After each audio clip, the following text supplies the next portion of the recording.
देश की राजधानी की सड़कें जाम हो गई, गाड़ियां फंसी रहीं और इस जाम की वजह है दिल्ली में लागू नई एक्साइज पॉलिसी। अब आप ये समझ नहीं पा रहे होंगे कि आखिर नई एक्साइज पॉलिसी से सड़क पर जाम लगने का क्या ही मतलब, लेकिन वास्तव में मतलब है। दरअसल जो नई एक्साइज पॉलिसी दिल्ली में लागू की गई है, उसका विरोध विपक्ष की ओर से हो रहा है। केजरीवाल सरकार एक्साइज पॉलिसी को बहुत बढ़िया बता रही है, तो दूसरी ओर बीजेपी कह रही है ये तो गलत है। एक्साइज पॉलिसी से बहुत कुछ बिगड़ने का दावा कर रही है बीजेपी।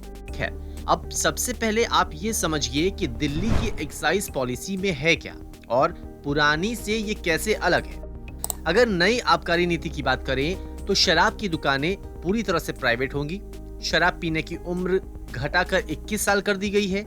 रेस्तरां और बार में अब रात के 3 बजे तक शराब पीने की छूट है। करीब 850 निजी शराब की दुकानें होंगी।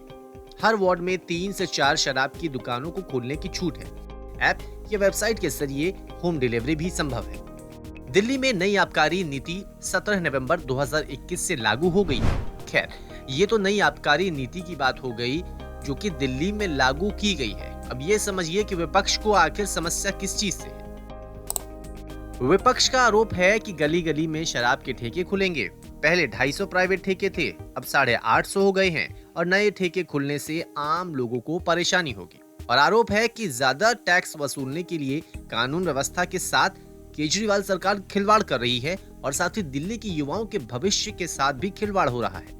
अब जरा समझिए कि आखिर नई आबकारी नीति आने से पहले क्या कुछ स्थिति थी। पहले की बात करें, 79 ऐसे वार्ड थे जहां एक भी शराब की दुकानें नहीं थी। 45 वार्ड में 1 से 2 की शराब की दुकानें थी। 21 से 22 ऐसे वार्ड थे जहां 6 से 10 शराब की दुकानें थी।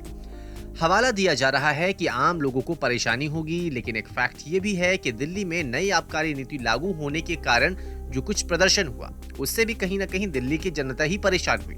आम जनता सड़क पे फंसी रही।